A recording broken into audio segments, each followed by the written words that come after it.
ang mga butas sa kalsada at inispalto na rin ang mga ito. Inayos na rin ang mga lane marking at dahil kasabay din ng balik eskwela ang pagtindi ng tag-ulan, sinimulan na rin ang pag-alis ng mga bara sa mga kanal para iwas baha. At ngayong Lunes, mahigit 400 bagong classrooms ang sasalubong daw sa mga estudyante na bagong paggawa ng DPWH. Pero sa kabila nito, may kakulangan pa rin na 150,000 classroom ang DepEd. Bukod pa rito, problema rin ang may 149 na school building sa Metro Manila na kailangan na raw ayusin at kumpunihin.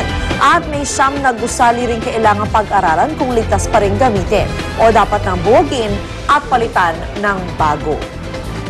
Samantala sa isang pampublikong eskwela naman sa Rodriguez Rizal, bawal pong maglaro ang mga bata. Ang dahilan, ayon mismo sa kanilang principal, natatakot silang masaktan ng mga bata sa kanilang baku-bakong school ground na siya nagsisilbing playground ng mga bata sa Amityville Elementary School. That should have been the warning. At kapag nasaktan ng mga bata, dagdag gastos pa ito sa eskwelahan dahil sila ang magpapagamot sa kanila. Patuloy ang paglobo ng bilang ng mga estudyante sa Amityville Elementary dahil malapit sa relocation site ang eskwelahan. Kaso 18 lang ang mga silid-aralan para sa halos 2,000 estudyante. Ang mga CR nila as usual problema rin dahil 6 lang ang mga ito at lumang-luma na at masangsang amon. Alright.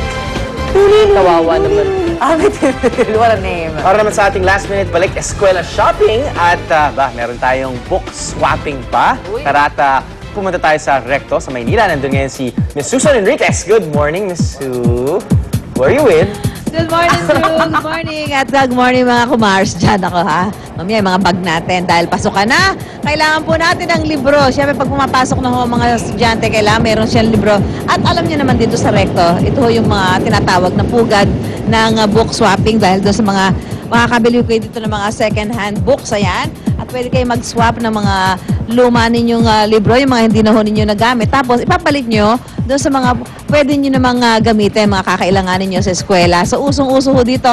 Kaya mamaya, sa pagbabalik ho namin, ay papakita ho namin sa inyo paano ba yung sistema ng book swapping. Ayan, paano ho ba dapat gawin? Ano yung mga dapat nating tanda. Magkano ba ang presyo ng mga second-hand books dito? Kasi alam ko pagka bumibili ka dito, depende rin doon sa kung ano quality pa ng libro, kung medyo bago-bago pa o hindi na. So, yun yung mga sasabihin namin sa inyo mamaya. Kaya tutok lang ho kayo. At syempre, mamaya alamin ho ulit natin ang mga presyo ng mga school supplies dito sa may di kalayuan sa Recto, ang Divisoria. Kaya tutok lang ho kayo dito sa unang hirit. Back to studio po tayo. Tama yan, di ba? Salamat, Ms. Sue! Alright, good news tayo mga kapuso. Sumunod na rin po ang kumpanyang Total sa pag-rollback ng presyo ng kanilang LPG. Alas 6 ng gabi nang nagpatupad ng piso at 50 sentimo kada kilong bawas presyo ang Total. Katumbas ito ng 16 na piso at 50 sentimo sa kada 11 kilos or 11 kilogram na tangke ng LPG. Nauna nang nag-anunsyo ng rollback sa presyo ng LPG ang kumpanyang Shell at Petron kahapon. Good news. Alright, nice one. At samantala, binisita naman ni pambansang kamao Manny Pacquiao ang kanyang mga kapwa-sundalo sa Fort Bonifacio kahapon. Pagdating ni Pacman, agad niyang inikutan ang mga tropa na nasa parade ground. Matapos nito, isang parada ang iginawad kay Pacman na may ranggong Senior Master Sergeant sa Philippine Army. Si Pacman ay nagsilbing inspirasyon sa mga kapwa niya sundalo, kaya nais ng Commanding General ng Philippine Army na si Lieutenant General Arturo Ortiz magkaroon din ng natatanging disiplina sa training at dedikasyon ng bawat sundalo. Taong 2006 na maging miyembro ng Reserve Force ng Army si Pacquiao. At dahil sa galing ni Pacquiao, nirekomenda ng Philippine Army kay Pangulong Noynoy Aquino na maging Lieutenant Colonel na si Pacquiao. Sa talumpati naman ni Pacman, muli siyang humingi ng paumanhin sa aniya hindi magandang laban kay Sugar Shane Mosley. Pacquiao! Oo nga, sabi siya doon sa ano. Takbo lang naman siya ng takbo. Ako naman, habol lang habol sa kanya, hindi ko siya maabutan. At pala, runner na lang si Mosley. Oo, sprinter, ano? Sprinter, palayo. Wow. At eto naman, ang nakakaaliw na balita mula sa Japan, our favorite country. Yes. Nagtakbuhan ang ilang estudyante sa Tokyo pababa ng isang burol para lang habulin ng isang gumugulong na rolyo ng keso. Ito, pamalit ang mga hapon sa original na Copper's Hill Cheese Rolling version festival sa Gloucester, England. na kinansela ngayong taon dahil sa issue na kaligtasan at paniningil ng mahal na entrance fee. Yeah, kaya naman mga estudyante sa Tokyo University of Agriculture and Technology, naisipan na gawin din ang pambihirang paghapol sa cheese wheel. May taas na 50 meters ang burol. Kaya buti na lang at wala namang na-ospital sa mga kalahok. At pagkatapos ng takbuhan, nagsalo-salo sila sa pagpapak ng gumulong na keso. That's so cheesy. Wala ba tinapay yan? Sayang walang pandesal, no? Nakakatawa siya. Nakakatawa siya Okay yan, activity. okay yan. Alam mo na, may sila sa mga TV show din paminsan na kakaiba yung mga That's true. challenges. Kung dati may carrot on a stick, ito, you run after the cheese wheel. That's good. At ito naman, sa China naman, bubbles ang sikat. Ayan, kung dun sa Japan keso, dito bubbles. Dumating kasi sa Shanghai ang sikat na American bubble artist na si Fan Yang para maghanda ng giant show na gagawin sa July. Kaya naman talaga nakakaaliw ang pagpapakitang gilas sa isang press conference. Gumawa ng bubble si Yang na puno ng usok at pinalibot ito sa ilang mas malalaking bula. Pero nang kunin niya ang bula na may usok, hindi pumutok ang bula. Pagkatapos ay pinaputok niya ang malaking bula na may usok. At namangha ang lahat sa naging magandang itsura nito na tila isang bulkan na sumasabog. May hawak na 17 Guinness World Records na si Yang at sa Hulyo muli siyang papakitang gilas sa paglalagay ng 150 tao sa loob ng iisang higanteng bubble. I'm a fan, Yang. Yeah. Yes. fan niya. Pero di ba, ano kaya ang mixture niya? Kasi it makes it, di ba kasi usually sa atin parang nipis-nipis Oo. lang. Baka nga may Sa kanya mixture siya medyo para makapal eh. durable. Oo. At saka dyan, hindi pa ang anti-smoking campaign. Dahil kailangan niya kailangan niya. Saka nang gumamela daw. Ay, Laki. nice. Grabe. At eto na mga kapuso. Narito na po ang maagang showbiz balita ni Luan D. May bubbles ka rin, Day? Luan? May ano? Good morning mga ka-chika. Ito na po ang aking maagang Hollywood chika. Umuugong ang balitang posibleng bumisita raw dito sa Pilipinas ang Hollywood actor na si Brad Pitt. Ito raw ay para i-promote ang kanyang award-winning drama film na The Tree of Life na magiging closing movie daw sa isang French Film Festival dito sa Pilipinas. Ayon po yan sa isang producer ng Pioneer Films. Magkakaroon din po ng regular showing ang pelikula sa June. Ang Tree of Life ay tungkol sa pinagmula ng buhay at ang posibilidad ng afterlife. Kamakailan nga ay nasungkit ng pelikula ang prestigious award na Palme d'Or for Best Picture sa katatapos lamang ng 64th Cannes Film Festival.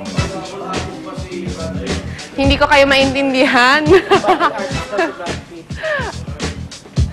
Diba? Ay, bongga. At habang wishing pa rin tayo na makapunta nga dito sa Pilipinas si Brad Pitt, heto.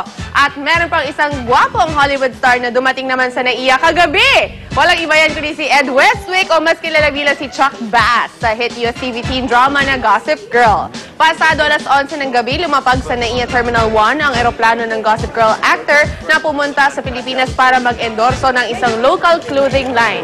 Ayon kay Westwick, first time daw niyang makarating sa Pilipinas at excited daw siyang makita ang ating bansa. Nais din daw niyang makausap ng personal ang boxing champ na si Manny Pacquiao. Bukas nakatakdang magkaroon ng press con si Westwick pero hindi pa tiyak kung gaano siya katagal sa Pilipinas. Magiging abala raw siya sa filming ng upcoming movie niya na Romeo and Juliet at syempre ang ongoing TV series na Gossip Girl.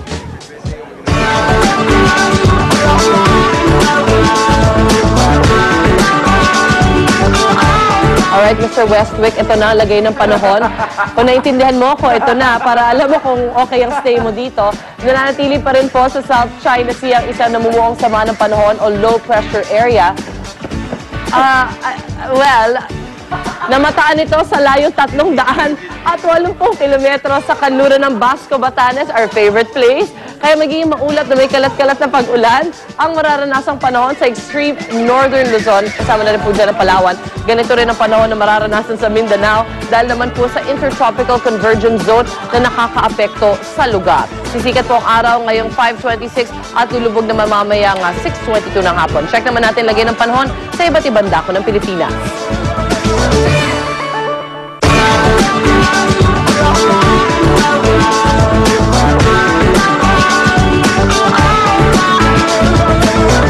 Ramdam ko yung low pressure area sa likod, ha? Okay.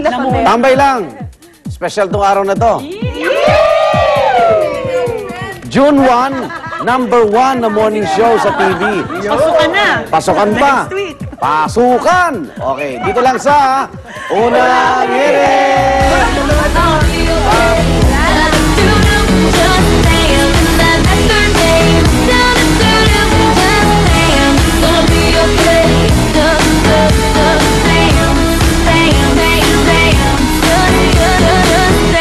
Ang mas maganang pagsalubong sa inyong umaga ay hatid ng Unang Hirit at Select Toyo.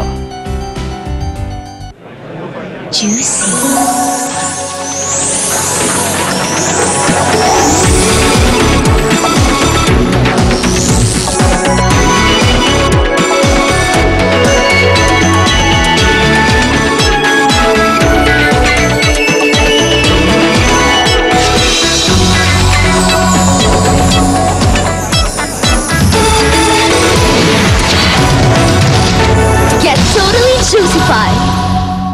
Umaani ka ng ganda points sa umaga kasama ang Unang Hirit at Juicy Cologne. Fight the 3 signs of nerve aging. Parang manhid, makapal, tinutusok-tusok. Mag-Neurogen E. May high dose